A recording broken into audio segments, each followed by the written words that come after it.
Hi, and welcome. You're listening to the X22 Report. My name is Dave, and this is episode 777B. And today's date is September 28th, 2015. And the title of this episode is Putin Tells the World the U.S. Pushes Regime Change Around the World.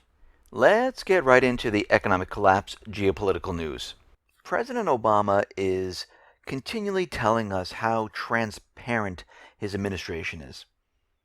Yes, we'll disclose everything. Everything is open to the people. And what we've been seeing is, no, it isn't. I mean, look at the TPP, look at Obamacare, look at the NSA spying.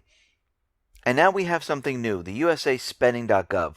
This is a website that is mandated by the federal law to provide detailed information on all federal contracts worth more than $3,000. It just got a recent makeover. And you know how well the Obama administration does websites. Look at Obamacare website. But this one got a makeover. And when you're looking at this website, users are no longer able to search federal spending using keywords or sort contracts by date or otherwise easily locate details about contract awards, which are granted in bulk. You can't do any of these functions anymore. So if you wanted to find information on, I don't know, how much the Pentagon spends on Viagra, well, you used to be able to click a button and you can find this. Guess what? You can't do it anymore. So I guess in the Obama administration, transparency means the opposite. Hide everything. Because as I always say, everything they say is always the opposite. And this continually shows that this is really what they do. They tell you transparency, they do the opposite. They tell you it's going to be affordable, it's not affordable. They're telling you that the TPP is for the people, we find out it is not for the people. The Patriot Act has nothing to do with patriotism. The USA Freedom Act has nothing to do with freedom. It's always the opposite of what they're telling you. Now we know governments are trying, and the UN, are trying as hard as they possibly can to censor certain groups and individuals on the internet. They're continually doing this. Now out in Germany, people who choose to share radical or xenophobic views on social media, they are at risk right now of not only losing their jobs in Germany, but their children as well. Posting an unorthodox opinion on Facebook could be enough to get the ball rolling on this.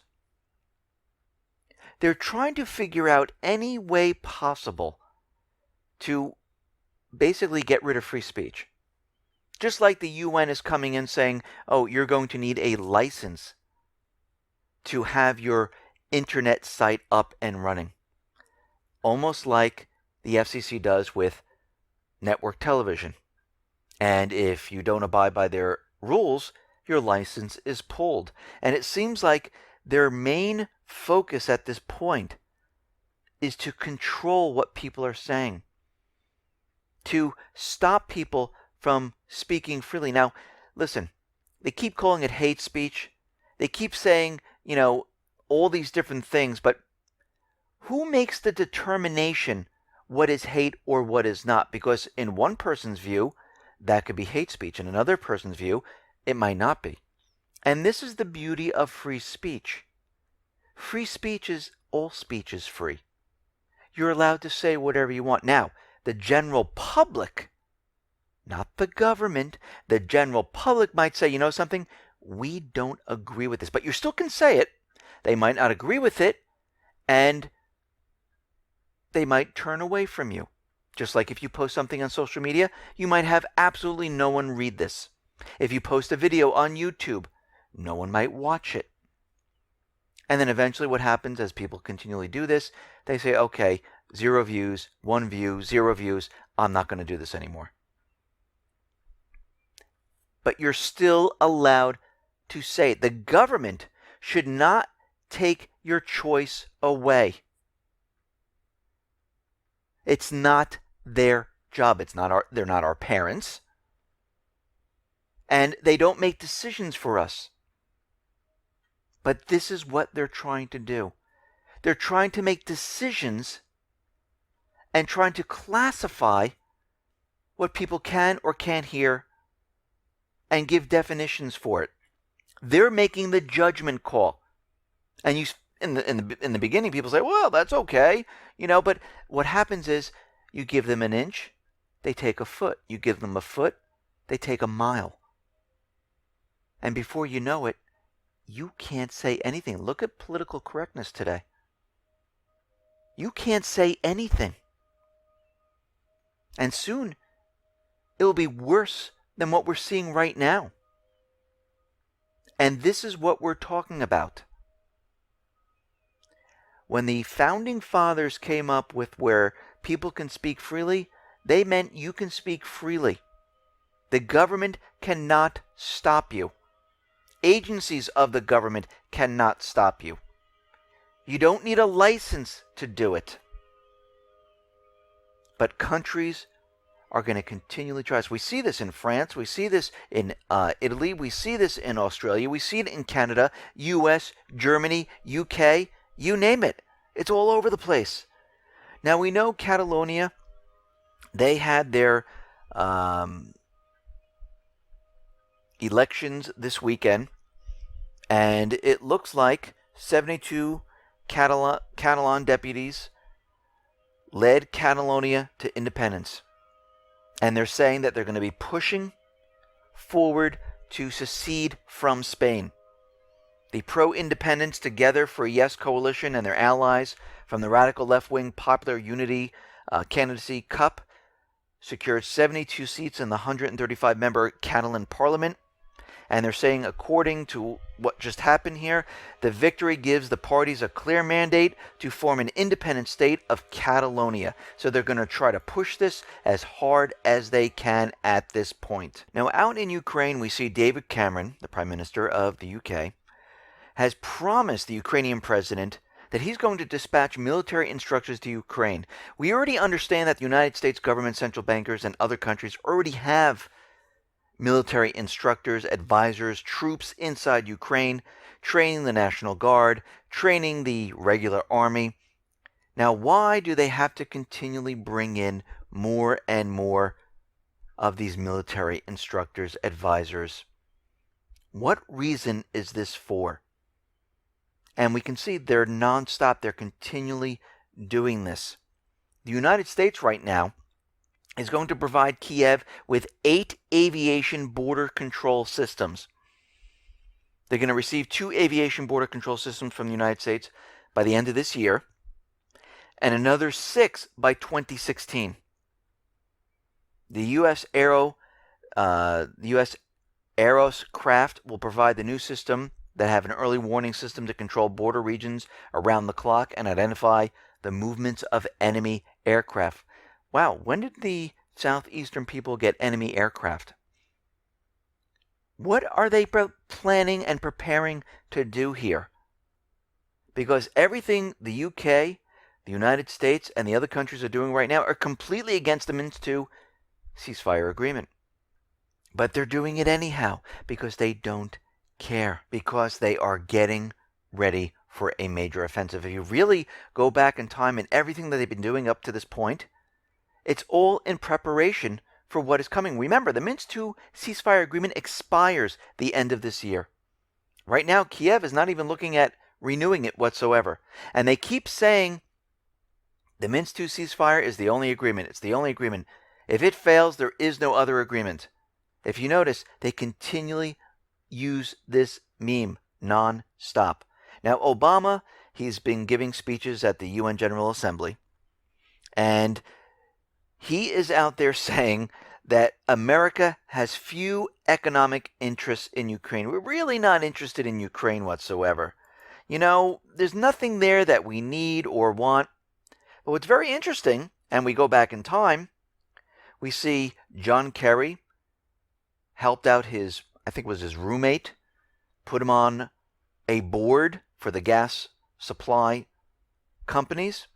We see that Hunter Biden was put on the board of the gas companies in Ukraine. And the United States government central bankers, they pretty much orchestrated the coup in Ukraine to kick out the elected government and put in a puppet government. So they definitely have an economic incentive inside Ukraine. Now, Poland's lower house of parliament has given the green light to the country's president to ratify a technical agreement on establishing a U.S. anti-missile base in Poland. Now, who's this for? Ah, yes, it's for the Russian aggression. That's why they're setting it up. We see UK troops right now. They're going to shore up stability in Somalia, South Sudan.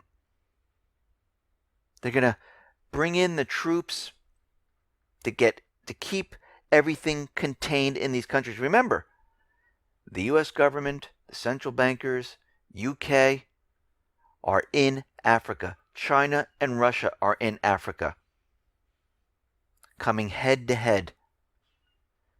Both sides trying to basically get control of these countries.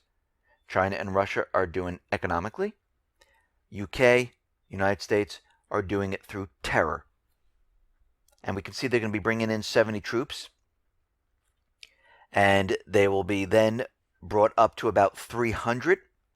And they'll be deployed in South Sudan in the coming months. Now, out in Saudi Arabia, we see things starting to go downhill. Middle East Eye broke a story of a senior member of the Saudi royal family calling for a change in leadership. So we might see things happen in Saudi Arabia. We might see a coup. And we understand that there's a lot of problems in the royal family. The grandson of the late King Abdulaziz is saying that, yeah, we need to make a change here. There's a lot of problems. And if we don't make a change soon, Saudi Arabia might collapse. We see all these refugees that are being pushed into Europe. Germany has reported that 30% of the incoming migrants claiming to be citizens of Syria are not.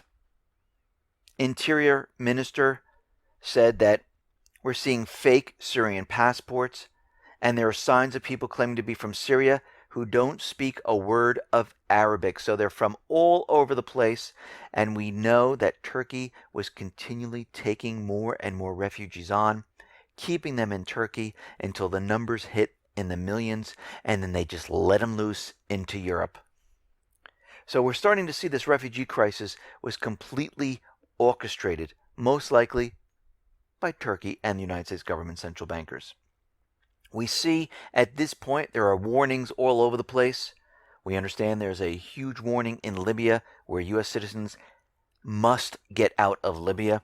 Their lives will be in danger. And now we see the Islamic State, which is the proxy army for the United States government, sends out a message on social media saying that we want everyone to come to Libya. Travel to Libya because it's ours for the taking. Think about what they're doing right now. They're setting it up where they can say the Islamic State has taken over Libya. And guess what the U.S. is going to do? They're going to go into Libya, just like they're in Iraq. They're going to ask the government, do you need our assistance? Or the government there in Libya is going to say, can we have your assistance? Oh, yes, we can. Look, the Islamic State there. They're tired of waiting. We see China's military advisors. They're heading to Syria. They'll be arriving in the coming weeks. The report claims that the Chinese Navy vessel is on its way to Syria with dozens of military advisors. And there's also troops. Right now, the ship has passed through the Suez Canal in Egypt, and it's making its way through the Mediterranean Sea. And this is coming from a Syrian army official. Israel is saying that Syria right now is firing rockets at them. And as we know, Israel kind of makes all this stuff up. They sneak the people into the country. They fire bottle rockets into a desert area. Nobody gets hurt. And then they go off and they attack and fire at the Syrian army. It's a little game they play. And we know that this is a complete false flag. Actually, Putin called them out on it and said Syria doesn't have time to mount an attack on Israel. And you really think 2 rockets hitting someplace in the desert is an attack? I mean, think about this for a second. We see the number of foreign fighters in Syria has doubled in the past year. We're seeing there are about 30,000 foreign fighters, and guess what? They're not Syrian. They're not the Free Syrian Army. No, they're coming from 100 countries. These are paid mercenaries from the United States government. They're being used to go after Assad. And of course, they're saying, oh, they're joining up to the Islamic State, which is the proxy army for the United States government central bankers. We see the Western propaganda. It is kicked into high gear right now. UK is saying Assad is a butcher. France is now coming in and bombing, well, allegedly bombing the Islamic State. We see they're continually calling that Assad must go. Cameron insists Syria's Assad must not escape prosecution, even if he plays a role in political solution. So if he plays a role, then he has to go for prosecution of all his war crimes, which there is absolutely no proof whatsoever. They keep saying, yes, he is a danger, he's a dictator, he gassed his own people. But guess what? They don't have one shred of proof. Showing a picture of people being gassed is not proof. That is the aftermath. It's like you going on trial and someone holds up a picture of a dead body and saying, you did it. Well, you need the connection. Guess what they don't have? The connection. Because the truth has come out that, it was the Islamic State. It was the Free Syrian Army that have the chemical weapons. This is where the thing breaks down. But they skip over that part.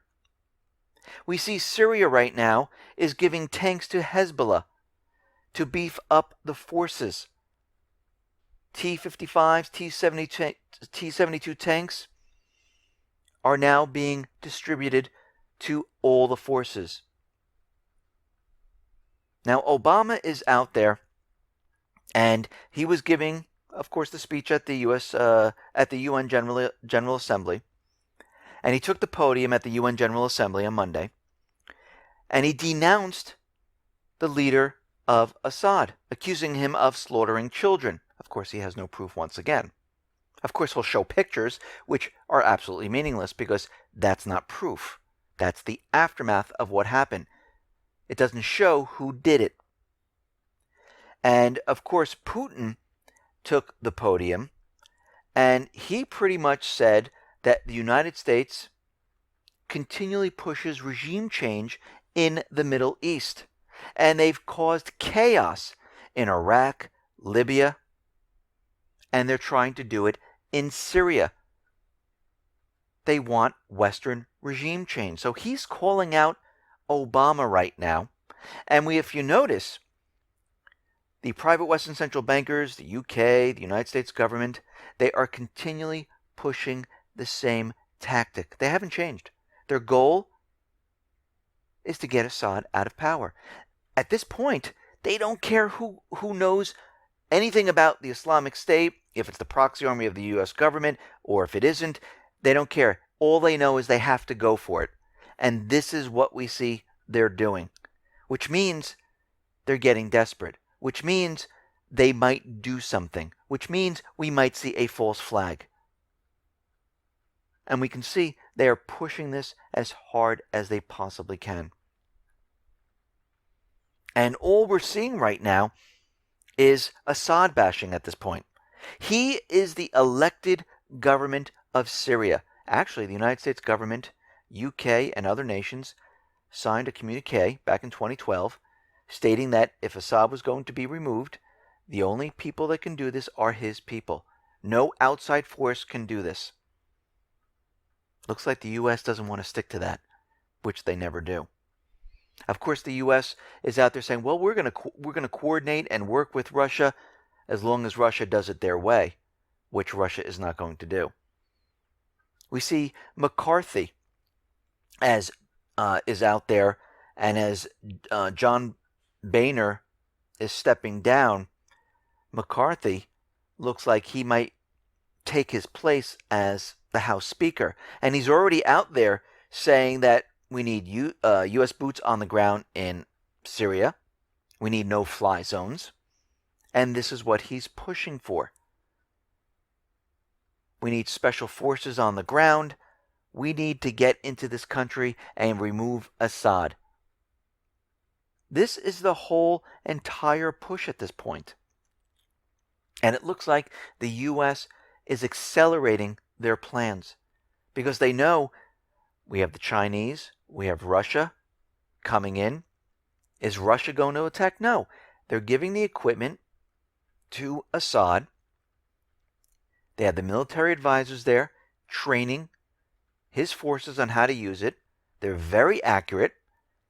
And Assad's forces will be able to hit the Islamic State targets. It will not take 6,000 bombing runs. It will take a few, because the Islamic State has no defense against this. Russia will give Assad the satellite intel. They have drones running in the country. And all this talk that Russia's in there with ground troops, so they're going to... No, that's not how Putin does things. Putin just doesn't come out and say, okay, here's our people, we're going to bring in the troops. No, he made an economic deal. He's backing the government. Iran, who has a deal with Syria, is backing the government. And they're going to make the push.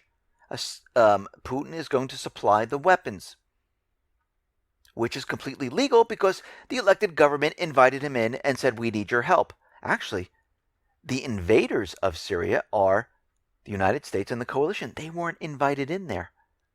They invaded a sovereign country and decided to bomb because the Islamic State was in there. That's the excuse. France is in there because they have no proof, but they're saying, oh, our terrorist attacks, they were trained in Syria, so we're doing this for self-defense reasons, which is absolutely ridiculous.